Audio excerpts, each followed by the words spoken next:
Welcome to today's webinar, the Summertime Reset, Recharging Your Business During the Slow Months, which is so relevant and applicable to us as we are in almost mid-July. So just a couple of things to note before we get started. We have that chat box where you're able to put in any comments that come up that you want to make during the webinar. Feel free to put them in there. Also, welcome to everyone. It looks like we have people from all over, New York, Arkansas, Canada, that looks freezing, Illinois, Georgia, Michigan, New York. Welcome, everyone. We're so excited to have you. We also have the Q&A box, so if you have any questions that come up during the webinar, please submit those into the Q&A section, and we'll get to those at the end of today's webinar. Also, this webinar will be recorded, so feel free to take notes if you would like to. Otherwise, you can just sit back, relax, and listen. I will send up a following email after this webinar so you can see the recording as well as some other resources for you. So with that, I'd love to introduce you to our speaker today. We have Bronwyn, who's going to be leading you through this presentation. So with that, I'd love to hand it over to you, Bronwyn.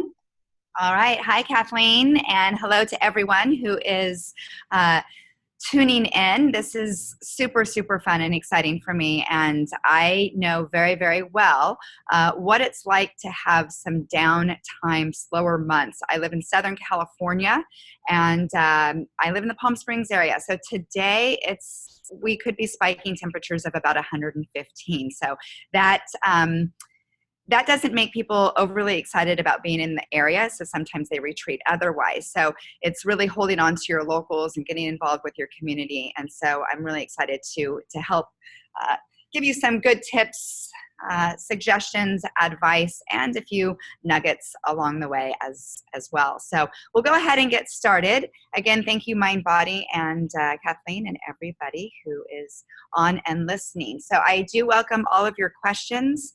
I look forward to answering the best to my ability, and excited that you're here. So let's go ahead and move forward here. We'll go on over to, here we go. It's all about your attitude, okay? Attitude is everything, and we have to be really mindful about how our attitude is, because how our attitude is going to reflect in our business, right? So if we have a sour attitude, it's not going to make people very happy about coming to our business, but having a positive attitude all the time is going to be really, really helpful in your business. So some of the things that I do, I thought I would share with you because it may be something that you want to adopt into your life as well. I have an established morning routine. I get up in the morning and I spend some quiet time alone before anybody in my family wakes up. And I really try to sit and meditate on my day. What does my day look like? And how am I going to approach my day? And approaching it with passion for your business, a purpose for what you're doing, remaining positive about what you're doing, and encompassing all that together can really start your morning out in a good way. So affirmations are really, really powerful. So if you have an affirmation book or maybe you journal, I would highly recommend that you go ahead and make that a point to start your morning. So if you like your morning coffee or tea, or you start your morning workout, I would definitely recommend probably just starting a morning routine that's a little bit more without a workout first. Just get your head space in the right place. So establishing that morning routine is really important. So the things that I do, that is reading, affirmations, devotional, writing a gratitude list, as well as, just journaling and writing down things that you want to accomplish through the day. So then if you feel as though you need to physically move, get some movement in there before you go out and head out into your day. Even though most of us probably work in some sort of movement business. Okay. So whether it's yoga or it's a CrossFit or some sort of cross training or Pilates or gyrotonics, get moving, get the blood moving, and that too can set you in a really good mental place. It's really a good idea too, as you look ahead at your day, how can you make the wisest decisions, making sure that you are making decisions that feel right for you and for your business. And when it comes to, say, getting out of your head,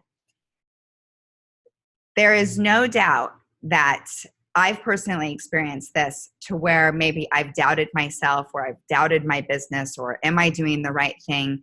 Get yourself into a really, really good mental headspace, for sure, before stepping out into the day, because you don't want to carry that into your business. Maybe you have employees, maybe you have people that you're contracting out.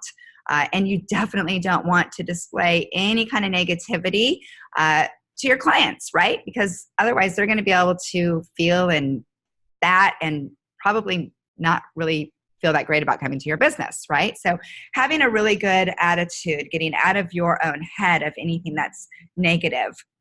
So hopefully all of that makes sense. We'll go on to the next slide here. So hopefully you do have an established morning routine. If not, I highly recommend getting one. I know that the minute that I started doing a morning routine, which has been years ago now, I can't imagine not having a morning routine, because it really does set me in just the right place to continue through my day. And then a lot of times, actually, I'll throw this in too, at the end of my day, I do a more of a reflection. Did I, it's not about a checklist, but did I actually, achieve and conquer or finish out what I needed to do that day? And if not, that's okay. Maybe you just take it into the next day and don't beat yourself up over it. But I do like to start my morning. I kind of do a reflection at the end of the day. And then that way I've got, full circle, I've come about my day. So we'll go ahead and move on to the next screen. Hey, Bronwyn, I don't want to interrupt, but did you want to have your video? It looks like it's not on. You know what? I do. And okay. I just wanted to make sure if you did want it on, I wanted to make sure that you knew. Yeah, for some reason, here we go. Let's see if we can do that. Does that help? Oh, there. Yes. You know what? I had to exit out of that. So thanks everyone for your patience. Hi, here I am. Good to see everyone. So, all right. So we've now moved on here on how to be creative with your colleagues, and community is everything. So I'm going to give you just a really short story about my business and how I got started. I started my business back in 2012, and I ended up coming from a I came from a place of a lot of hardship, as far as personally and even professionally. And I really needed to pick up the pieces to my life and start all over again. So what I needed to do was start to get involved with my community. And what did that really look like? So I had to kind of create what that was going to look like. And so that's when being creative came into play. And so in 2012, I started my own yoga studio, and I got my first start at a local polo field where they had a space there, and I was able to conduct classes there. I had a very, very small marketing budget, that of Vistaprint cards, and I ended up getting these cards made, and I spread them all over my town. So I just blanketed my town. I started going to certain events and talking to people, and what do you do? And then I would give them my card. And so I started to really connect with my community. And the reason I'm sharing this story with you is that in 2013, I ended up building such a community over that 1 year time at the polo field that it gave me the courage and the community support to go and open my own brick and mortar. So now I've had my own space since 2013, and it's been amazing. I've been very, very blessed. But I've had to make sure that I stay in connection with my community, building a community and making sure that you stay in such connection with them that they want to be able to support you. So with that being said, when you open a brick and mortar, or maybe you're doing personal training, you're always going to have competition. So it's really important to know your competition, but don't compete with your competition. And when I say know your competition, pay attention to what your competition is doing. And I don't like to say competition, but at the same time, that's kind of what it is. And you don't want to compete with them. Okay, so how do you not compete with them? Well, you want to play nice in the sandbox, right, with all of your colleagues, because you never know when you might need to partner up with your colleague. Plus, it's just, everyone should be playing nice, because we've all got different styles of how we teach and what we're delivering. So with that being said, you want to pay attention to what other studios are doing with similar offerings. How are they offering maybe the same thing that you're offering? Pay attention to that. You want to make sure that if your offering is the same, it's not like you're trying to one-up them, but how can you make your offering even that of a sweeter or maybe a better deal? So you may have local studios that all have competitive pricing. You all have about the same pricing, but what can you do every once in a while to offer something different so that your clients or future clients can take advantage of that? All right. One thing that I definitely learned, you don't need to ever sell yourself short or give your services away. When I first opened my studio, just prior to, I had a coach. And this coach not only gave me incredible information while I was with him, but the one thing that always stood out in my mind, and I'm not faulting or judging or suggesting anything if you have done this, but he had told me, don't ever do anything like a Groupon or a deal chicken or social living. He said, you don't ever want to sell yourself short and give your services away. And it wasn't that he didn't see the value maybe in that, but he didn't see the value in it as me as a trainer. So it's remembering what your value is. What is it that you offer that is so good that you don't need to sell yourself short to do that? So plus, what I have noticed, and I have heard from other people, that when they have offered some sort of deal like that, is that your current clientele is not receiving the same deal. So sometimes that can also put a bad taste in your current client's mouth, right? Because they're paying full price, but then all of a sudden, this person over here is getting, some sort of deal. Also, I've learned too that it doesn't always create the most loyalty. So as soon as the deal is done, they're on to the next deal. So hopefully all of that makes sense. And so I just remember that, and that is one thing that I recall him telling me, and I just think it's a really good idea. Don't sell yourself short, because not only have you invested the time, effort, money into your training, that you're worth it. You're totally worth every bit of it. So selling yourself short, you don't want to compromise yourself. Don't compromise your service, because what you have to offer, people want, need, and will appreciate. So just keep that in mind. When I mentioned to be careful not to copycat, this is interesting because I've been on the receiving end of this, and I really had to step back and go, okay, well, is this person copying what I'm doing? Yes or no? Or I turned it around and made it so that I took it as the highest form of a compliment, where I went, okay, they appreciated what I did, so they went and actually kind of did the same thing or implemented the same thing that I have. And so I never really looked at it as competition, but be real careful, because there's a fine line. You don't want to copycat some other studio that may be in your surrounding area, only because that could put yourself in a compromising circumstance with one of your colleagues. And then you're ending up having maybe not the greatest relationship with each other. So just be really, really cognizant and aware of that.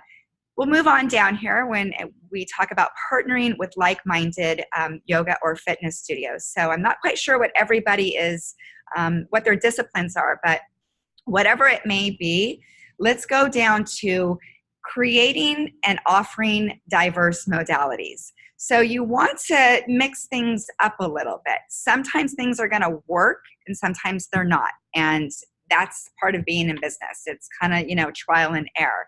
So early on when I opened my business, I did have mat Pilates. I had bar classes. And really, you want to make sure that you're offering what your community is wanting from you. So recently I added, with another instructor here in my area, Mommy and Me classes. And so far, even in this downtime, because this is a slower time, she's doing really, really well, because there are moms that are, trying to get out of the house, not only work out, but what are they supposed to be doing with their children? So it's, offering different modalities and getting creative as to what you can offer to your current clientele, or that will bring in new clientele. Add instructors if there's, space during the day that your studio is not being used. Otherwise, it's just sitting there. Figure out a way how you can offer more to your community by bringing other instructors in. You may want to co-teach a class of opposing disciplines, rather. So you may, if you teach yoga, like I do, you may want to go and actually partner with someone who has maybe some sort of cross training. And then that way, that cross trainer is getting the stretch, and then that person who's always stretching is also getting the cross training.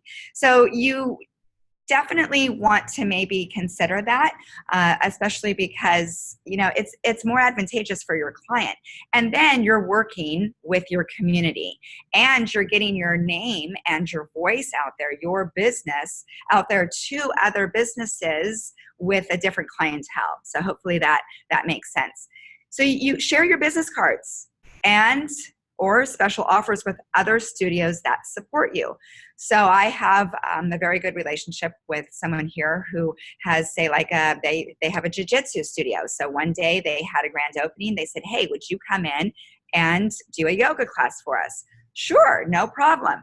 And then that jiu-jitsu client is not my client typically, but if they're able to receive my service, they actually might come to me. And if I'm able to share their studio with my clientele, then it's a win-win situation. Then you're working together. You're acting as a community. And I think sometimes, I don't know about in your community. I've seen a little bit of it in mine, but sometimes there's this, push-pull kind of thing, like we're all in this together, but then there's a lot of separation. So just be really careful with that. I would try to connect with everybody in your community as much as possible. Some people are going to be receptive, others are not. So those who are not receptive, just walk away. Just move on to the next person who's going to want to work with you. And they're going to see also the value in what you have, and you're going to see the value in what they have, and then that's when it really works. So create a specialty class that is hosted for a limited time that cross-promotes each other. So take, for instance, maybe you want to offer, say, a 4-week class. And maybe it's 4 classes, and maybe you're not all necessarily meeting at one location, but maybe they're getting a package deal that they get 2 classes at your studio and 2 classes at the other, and it's real specific. So maybe it is a Pilates and say some sort of cross training, and you coincide together, offer it as a package, and then you can split the proceeds, and it's a 50-50. And then you're, again, sharing clientele. So this is really, really helpful for both of your businesses during a downtime. Connect with other studio owners and learn how you can better work together. Just like what I said earlier, you really want to make sure that you're establishing really healthy relationships in your community, because I can guarantee you, the longer that you are in business, your paths are going to cross. And in some way, somehow, you will end up collaborating at one time or another. How are we doing on time, Kathleen? Great. You can keep going. Okay, great. Yeah. Got about 10 minutes until 11:30, but okay, so I'm gonna go through this stuff. So these are some really good tips for making the most of your downtime. So I say plan now for later. And I mean that in the way that if you have downtime, definitely make sure that you're planning way ahead. Okay, so plan now and play later. So I do a lot of my planning out of my upcoming season during the summer months. I get ideas, I read a lot, I watch what other people are doing in different markets, I research, and it gives me an opportunity to kind of see what's out there. Maybe even check out some other modalities that you might be able to add into your fall schedule. That will be really helpful for you, because that can bring in new clientele, but also expose your clients to new things. Because sometimes, we all get bored. So we don't want our clients getting bored. So we got to keep everything really, really fresh, right? Up and in the know. So map out your upcoming season. So a lot of times this is what I do. My season generally runs from about October until May. So we get this, back to school. Everyone's kind of getting their kids back to school in August and September, and then they're really starting to get into the groove more so in October. So I have some time to really map out what's ahead. One thing that you might want to do too is what can you map out that is according to certain holidays. So, October I always feel is like, okay, here comes the sugar rush. You got Halloween, you've got Thanksgiving, and you've got Christmas. So all of those times are really challenging for people to be keeping weight off, remaining healthy, finding time to work out. So try to plan some really creative programs maybe around those times so that people can stay motivated and be a really healthy voice for your clients. Motivate them. Organize your social media and stay engaged. So social media sometimes I feel is like a whole other beast. And those of you who are posting on a regular basis, multiple times a day, or maybe you have somebody you're able to hire and they can do it for you, which you're at a huge advantage. But I know you're still having to create a lot of that content. And so it's really important that you organize your social media. So make sure that your Facebook, your Twitter, your Instagram, clean all of those things up so they look a little more streamlined, and continue to stay engaged. So sometimes I've noticed that people, even in a downtime, they're like, oh, well, nobody's paying, if nobody's coming to my business, then they must not be paying attention to my social media. I believe the complete opposite. The more that you are showing that you're out there doing things, the more that they're going to be more likely to show up to your studio and take classes. Learn more of what your clients' needs are by taking polls and surveys. Stay engaged with them in that way. So if you have some sort of platform, there's a lot of different platforms that offer surveys and polls that you can take. And, you may want to limit those anywhere between 7 to 10 questions. Make them quick, make them easy, laconic, very concise in the delivery of what your client may be looking for. Would they like to see different modalities come to your space? What instructors did they like in the past? Can you get that instructor back? So, little things like that might be really helpful for your clientele. Absolutely. Stay connected via weekly newsletters. All right. So I totally get it. Some of you may not do newsletters. You may not like to write. You don't know how to do them. Learn how to do it, because that is another way to stay engaged and build your list. Building your list is really, really important if you didn't already know this. Your list is like golden, okay? Because when you start to roll out other programs, you've got this list to be able to share with your community that's online, and they're able to see what's happening. So I always encourage everyone, in almost all my classes, I'll say, hey, make sure that you're on the newsletter list, because then you know what's up and coming and in the know. And a lot of times I've had people say to me, oh, you know what? I didn't know you were doing that. I'm so bummed that I missed it. Are you on my newsletter list? Then all of a sudden they're like, no, I'm not. And then that's when you take their email address, make sure that you add them immediately so that they're ready for your next newsletter. Begin a long-awaited project and or goal you've always wanted to implement into your business. So during my downtime 2 years ago, I ended up launching my yoga classes online. So now I have an online platform for people to go to when they're not at my studio. They can log on online, but I also made it a subscription-based platform and program to where now I've created another stream of revenue for myself. So you got to kind of think outside the box. So if you don't have clients that are with you for a certain period of time and you're not going to see them until the following, 3, 4, 5 months, you can create a program, put it online, and then they're still with you. That's another way of having them stay really, really engaged with you. So yeah, I did that a couple years ago. I was influenced by not only by my peers, but also by my clientele, because they'd go home and say, we don't have yoga classes that are just like yours, and we're so used to you. Gosh, we wish you would put your classes online. So finally I did it. Also, just this last year, I ended up creating another online program. I ended up taking all of my I guess you could say, hardships and dwindling them down into a 7-principle program where I have now, again, offered another stream of revenue for myself. So if this is something that you've been thinking about, stop thinking about it and start doing it.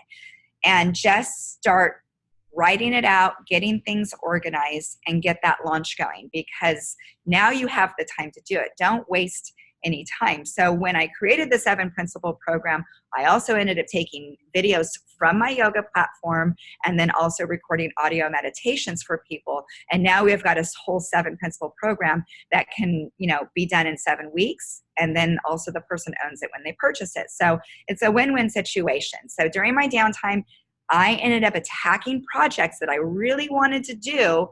And that way, it also gave me another stream of revenue. So if that's a thought for you, get on it. If you've been thinking about a remodel to do it during your summer or during your downtime. So it was probably about 3 years ago.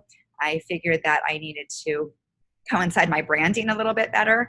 And I came in, and it really wasn't that big of a deal. All I did was have someone come in, do some paint, put my logo up on the wall, and made everything look just a little bit tighter, a little bit cleaner. This is a really good time to take a look at your website. So during the busier times, sometimes we're not able to get onto our website and really take a look as to how it looks to the other person on the other receiving end. It's a really good idea. If you do your own website, go in there, clean it up. If you have a web designer that helps you like I do, make sure that you're communicating with them, get a bunch of stuff done that you can knock out during the summer so that your website's really fresh and clean when more people come back and start visiting it during your busier time of year. Do a deep dive clean on your studio.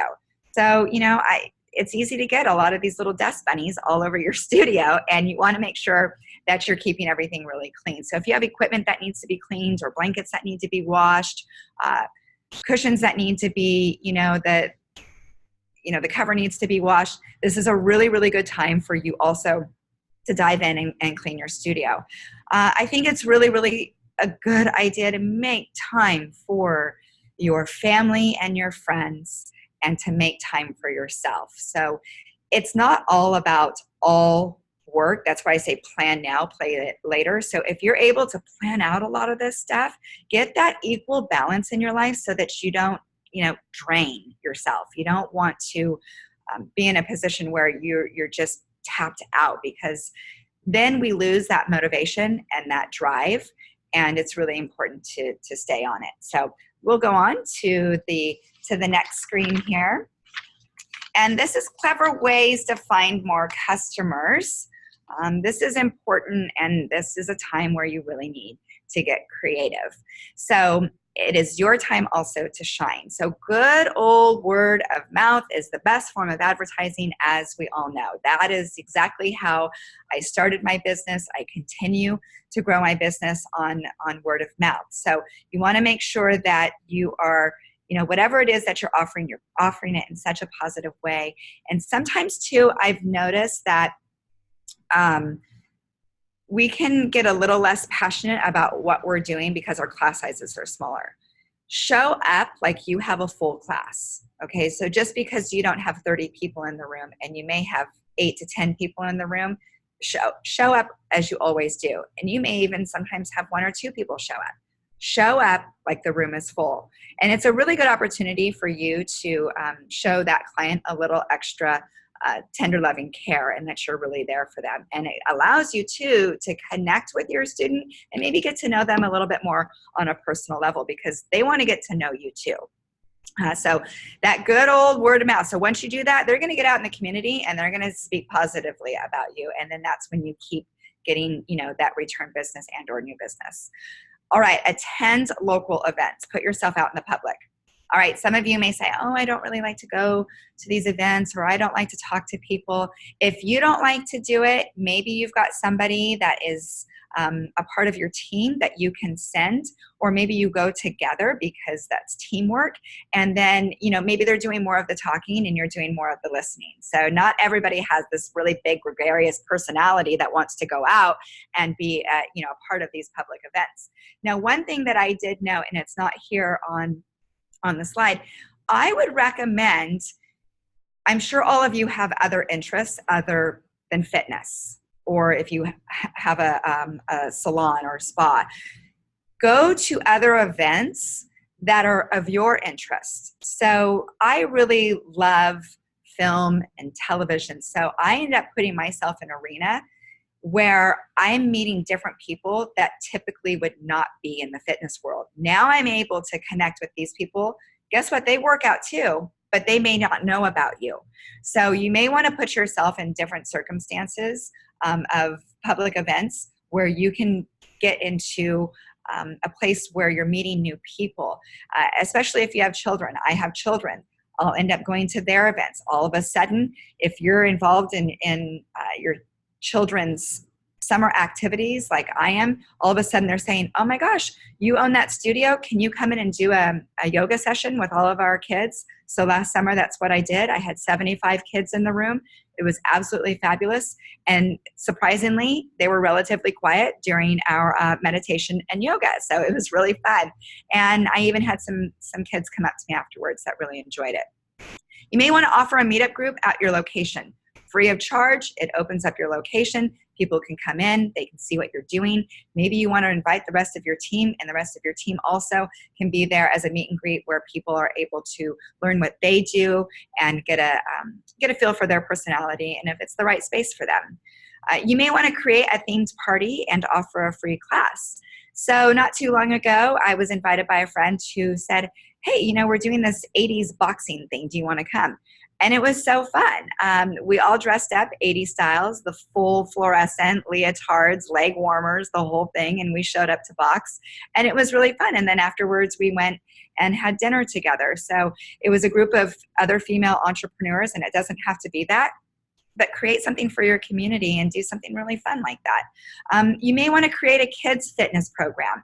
Your kids are looking for something to do and you want them to be off these devices that they're always on. So, getting them involved in fitness and having them keep up their health is really important too. So a lot of us mothers, we are also wondering, what do we do with our kids in the summertime or during the downtime? So you may want to develop some sort of kids program.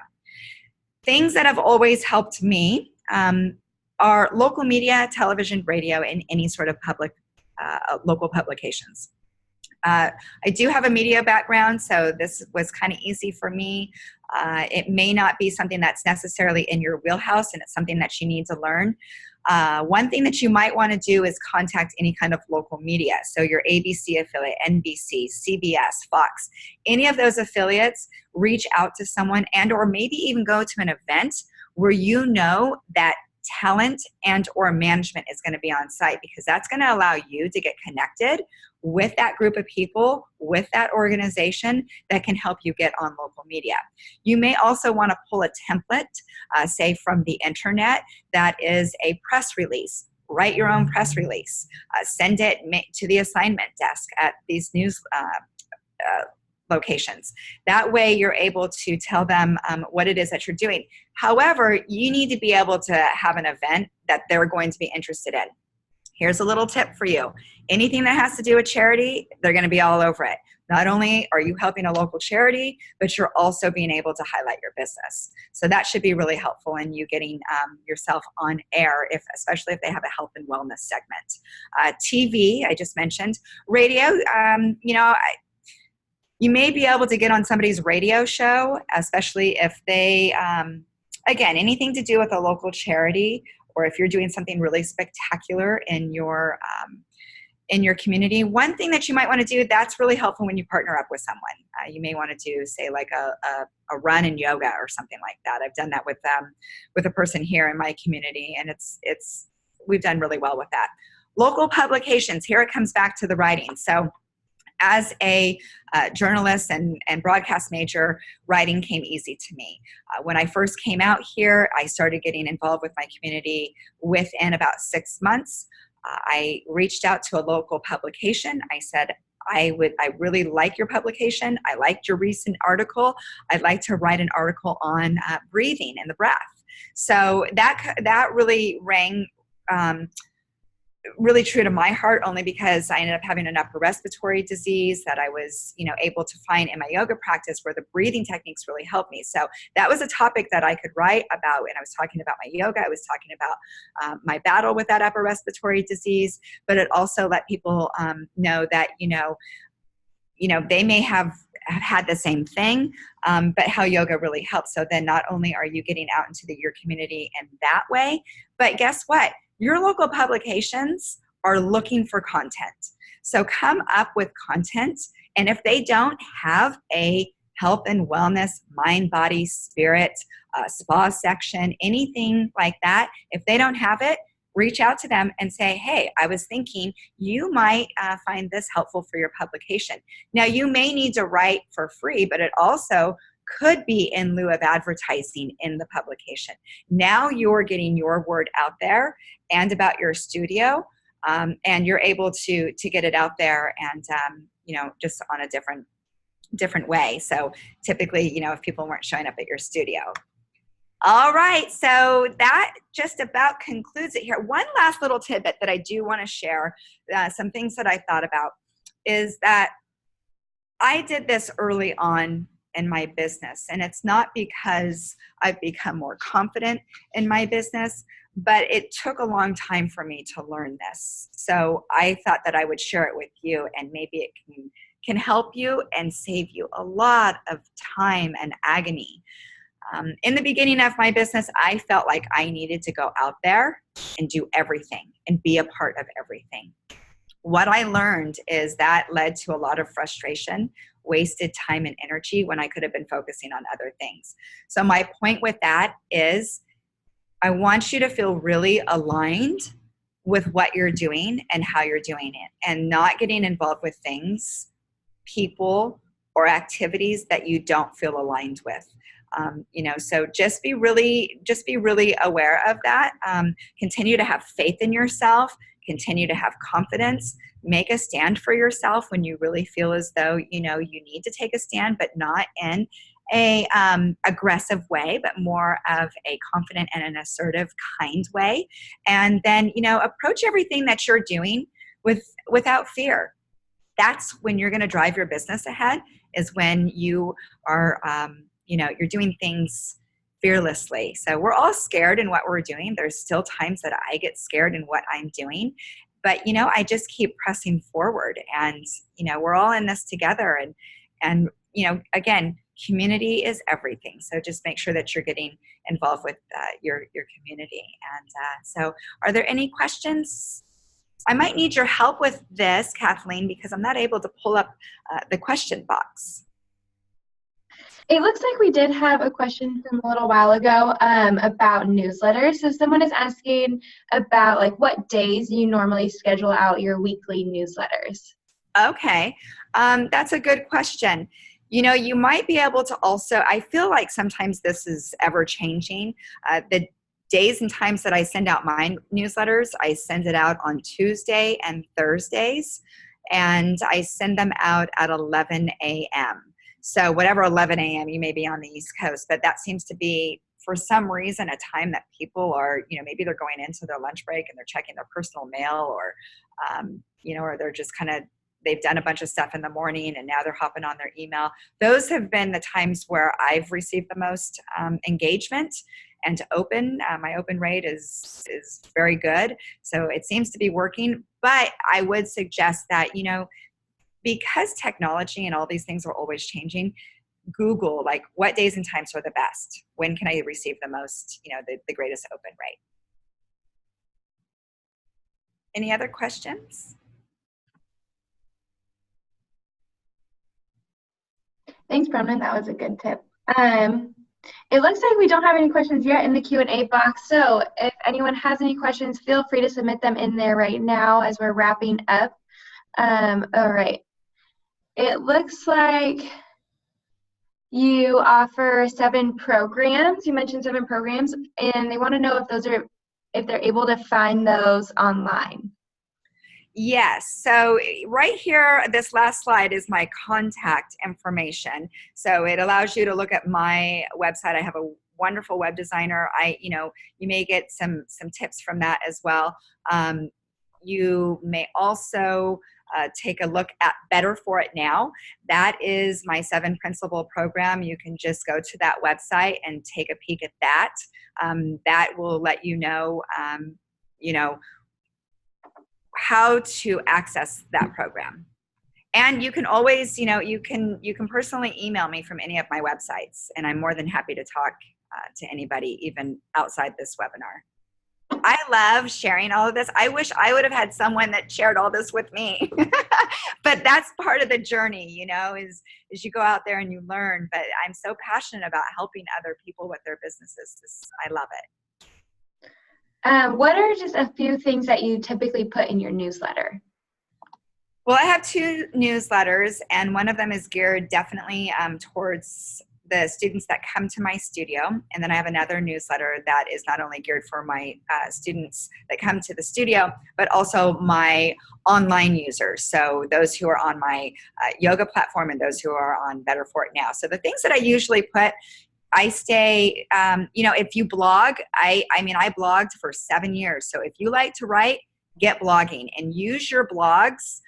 You can insert your blog into your newsletter, because then that's going to keep people engaged with you. I usually give an updated schedule. I tell about upcoming workshops.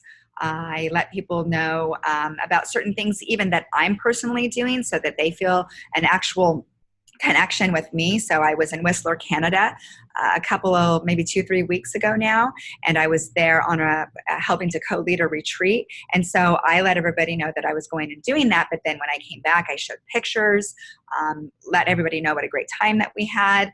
I try to stay engaged, and a lot of times, especially if your studio is kind of like mine is, branded around yourself, it's okay to get personal. I mean, I share stories about my daughter sometimes. That's going to keep your audience engaged with you. So sometimes I make it a little personal. Is that helpful? It looks like they're asking how you send it out. Is it through the Mindbody marketing too? Actually, you know what? I do mine through Active Campaign, and I know that Mindbody partners with some others as well. So I know you guys have a lot of different offerings. So you may want to look what Mindbody is offering. Because I know that you guys have all that. I don't know if you're with MailChimp, but there's a lot of different ones. There's Constant Contact. There's a lot of different resources out there, and you can always Google too. And then find what's a price point, and then look at their offerings, because some of them may offer a little bit more for the same price. So you want to make sure that you're in within your budget too. So it looks like we have time for just a couple more. Let me look in here. Someone is asking, they say you spoke about making decisions that you feel aligned with. So how do they balance that with what the current clientele is asking for? That's a really, really good question. Well, you don't want to lose your clientele, right? So you definitely want to fulfill the needs of what your clientele is asking for. I guess, and you can always message me. That's Kelly. You can always message me, and I can talk to you further about it. I'm getting this idea that this might be really out of alignment for you of what you're wanting to offer. So is there a compromise that you can do? Are you able to offer something and then, that's a good question. I would say I'd have to know the specifics, I think, of it, because then I could probably lend some other ideas for you. So feel free to reach out to me via one of my websites here in a personal email. I'm happy to answer. And then it looks like there's a couple of questions about your content. So one is about social. So what is your advice for images to post on social? That's one side of the content question. And then another side of the content question is, when it comes to your newsletters, does your content have to be specifically does it have to be relative then to your business, or can it be outside of your business? Sometimes sometimes I do have content that is not relative to my business. So maybe I'm discussing an outing that I had with my daughters. That way it's, I'm staying connected. So if you don't have children, maybe you're talking about something fun that you went and did with friends and you're posting a picture in your newsletter. That's letting people know that, that you're human and that you like to go out and have fun too. Always keep it positive. And when it comes to social media and your postings, of course, try to continue to inspire not only your friends and your colleagues and your clientele, everything positive, always making, it doesn't have to be, a lot of dialogue, but just keeping everything really positive, fresh and bright and current and up to date. And sometimes people they like to kind of see your past. So sometimes we have a throwback Thursday, or, maybe it's something that you were teaching many, many years ago and you're pulling that photo and showing them, back when I got into the fitness business or the salon business, this is what it looked like, or this was my previous career before. People want to know you. They definitely want to know you. So the more that you can open up your life to them, the more they feel connected to you. So I do add stuff like that into my newsletters and definitely into my social media. All my social media is down here at the bottom of this slide, so feel free to connect with me there. You can message me there if you'd like. And hopefully that's helpful. Yeah, thanks, Bronwyn. That was great. Okay, let's just do about one more question. Okay. I see questions here. Mm-hmm. I know there's a lot of really great ones. So if we didn't have a chance to answer your question, because there's a lot in here, make sure to reach out to Bronwyn and you can ask her directly through her email or her somewhere else on her website or your Instagram. Feel free to connect with her. Okay, one last one. It's hard because there's so many good ones. There's some good ones. What are your thoughts on a suggestion box idea at your studio or at your business? Mm-hmm. I see that. I'm not opposed to it. It may be another way. Sometimes people are not going to take the time online to do it. So I think it's okay to have a suggestion box. I don't know if maybe you want to have a suggestion box all of the time. Maybe you want to do it for a limited time. Maybe you want to do the suggestion box specific to something that you had at your studio. So maybe it was a workshop. How did you like this workshop? Ask for feedback on that. Or you could have a suggestion box that just says, tell us how we're doing, and they can make it anonymous. And I think sometimes people do want to make it anonymous. Maybe that's why they won't go online and do it, because they feel as though you're able to see who it is. I'm not opposed to a suggestion box. I think it's a good idea. See how it works. Maybe try it for 30 days. Nothing ventured, nothing gained. You don't know until you try. Perfect. Well, I think that is about it. For all of the rest of you, please feel free to reach out to Bronwyn to get your questions answered. Yeah. But with that, thank you so much, Bronwyn. Kathleen, thank you so much. I want to say one more thing. If you are not planning or have not planned yet to go to the BOLD conference next month in Anaheim, I highly recommend that you go. I've been the last few years. It's so good. Such great speakers. You'll get a lot of information there. I love all of the booths that they have. Not only that, you'll make great connections with other people, and you never know what those great connections can lead to. So if you're planning on attending, make the most of it. Enjoy yourself. Take notes. Make sure that you participate as much as you can. And if you're not planning, get your ticket. Perfect. Thanks, Bronwyn, and thank you everyone who attended today. Again, I'll be sending out a follow-up email, so you'll be able to see a recording of today's webinar as well as some other resources in there for you. But with that, thank you everyone. Thank you, Bronwyn. Enjoy the rest of your day. All right, everyone, have a great day. Thanks for joining.